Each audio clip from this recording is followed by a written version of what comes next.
Good afternoon. I want to thank Nasir and the organizers for inviting me back here. This is really one of my favorite conferences, particularly when we get this much snow. I want to say, Nasir and I have been to a lot of conferences together over the years, and often he'll look at me and say, where's your tie? And again, last night we were at dinner and he looked at me, and the first words I was announced was, where's your tie? And I thought, I'm here at Atrial Fibrillation conference here, and I don't want to disturb Nasir like this, so I brought a tie. It's actually Dave Lyon's tie. I'm going to keep it up here, so you'll rest assured that I have a tie today. So the title of my talk today is MRI Scanning the AFib Patients, Transitioning Away from CT, the Swedish experience. Why the Swedish experience? Well, it's, a lot of the folks in this room are from university centers, and if you have the MRI programs up and running, it's one thing to get it up and running in a university center and another in a non-university center. So I want to present that experience to you. I disclosures today, I really have no disclosures, except for maybe the most important one, that I'm paid to run MRI and CT programs. I'm still hoping that you're going to believe what I have to say today. So why not MRI? Some of the more common things that come up are CT is faster and easier, no doubt. And then on the other side of that is MRI is too complicated, and we'll talk about that. MRI is a little difficult to get up and running, and if you have everybody here has an MRI scanner. There is some activation energy sometimes that's a little high if you have the MRI scanners, but you don't have the sequences, or maybe the right coils, or maybe you don't have an imager. So there are some barriers you have to get through, but hopefully after this you'll agree that I think it's well worth the effort. GE scanners I'm going to bring up because there are more GE scanners in the United States than any other vendor. And for these navigated scans, these ECG and respiratory navigated 3D scans, it wasn't previously well developed on GE, and now it is. So that's an important change. Why MRI? Far more data than with CT scan. We get left atrial wall tissue imaging. Of course, fibrosis, we know now, predicts outcomes, is good for, helps us with patient selection.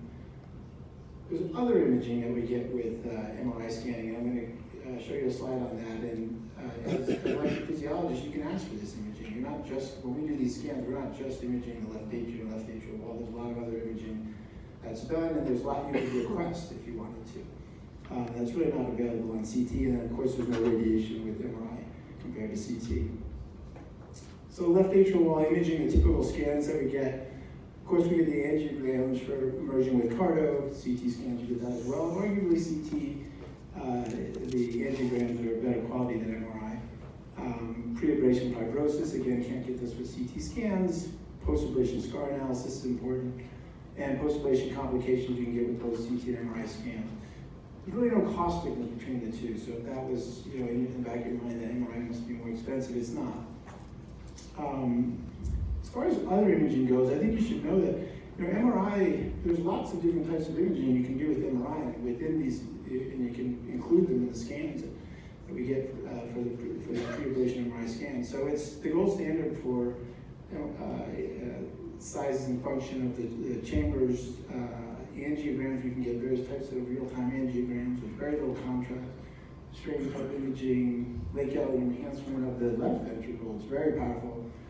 I'll look for, a lot of times we'll run into patients that have had old infarcts that weren't previously known, infiltrated processes, etc. And then a lot of flow, different types of flow analysis, either 4D flow or standard 2D phase contrast. I wanted to bring up one other type of imaging that's really on the threshold of being available on most scanners, probably within the next year or so, dark blood late gadolinium enhancement imaging of the left atrial wall. So on the left-hand side there, you'll see the standard LGE. Blood cavity is bright. Sometimes it's difficult to distinguish the left atrial wall from that since it's a thin-walled structure. If you look at the dark blood LGE, now that blood is suppressed and you can see the left atrial wall much better. There's a lot of, I think this has a lot of promise for us to be able to identify that wall better, maybe get fibrosis scores a little bit more accurate and what have you. So the Swedish experience. So scanners, I want to discuss again about GE scanners because this was important. Siemens and Philips scanners for 10 years or so we've been able to do these navigated scans G was a little bit farther behind, and it took a big effort to develop these 3D MRI scans and LG scans. It's now developed on GE scanners very well, and this was a collaboration between Swedish GE engineers, Martin Janisch in particular, University of Utah, of course, Eugene Komolsky was a huge part of this, and then the electrophysiologists at Swedish, so Barrow Wells and his group wanted to have this at the center. So this is driven by EP docs, not really imaging docs. So if you guys want to have these present in your institutions, it's really needs to be driven by you. Here's a couple examples. I'm just going to show you on GE scan. This is the angiogram. This is the raw data from the angiogram. So hopefully I'll just keep playing through. But you'll see it's not just the angiogram of the left atrium you're getting. You're getting an angiogram of all the chambers, including the aorta. There's a lot of soft tissue data buried within that scan. When you get a CT scan, you're just getting an angiogram of left atrium. As far as fibrosis imaging, we're doing fibrosis imaging routinely at 1.5 Tesla and 3 Tesla. There's 1.5 Tesla up on top, and then 3 Tesla on the bottom, and then fibrosis scores that you're used to seeing. And this is now routine stuff. So GE, Philips, it doesn't matter what scanner you have right now. You can do all of this imaging routinely. Here's the post-ablation scan showing the scarring. So as far as the Swedish experience goes to date, we performed over 600 scans in the last 3 years. We're also one of the highest enrollers for DCAF2, and this is largely the effort from Barrow Wells and his group. This is something that they've really muscled through, and it's been really exciting to be part of it. Scan quality, I want to say something about this because if you can perform these scans, but the quality is no good, that's not helping anybody. So I just want to remind you from DCAF1, 3D LGE scan image quality was categorized either good, fair, or poor, 3 different categories. The good and fair quality scans were used for fibrosis and scar quantification. The poor scans were brought back and they could be re-imaged, and often they could be pushed to one of the 2 including categories. And then the other thing I thought was increasing, just an interesting part of some of the sub-studies from DCAF1 is that the learning curve for 3D LGE is that over time, the centers, some of the centers that didn't have much experience became more experienced and the scan quality improved. So you can't do 1 or 2 or 3 of these scans and then bail on it. It's something that takes a little bit of effort up front. And once you get it going, the scan quality starts to improve substantially. So in DCAF1, about 17% were poor quality scans, but again, some of those were brought back to re-image and be included in the study. So what causes poor images? So the vast majority of poor imaging comes from either technologist errors, 62%, or patient-related issues.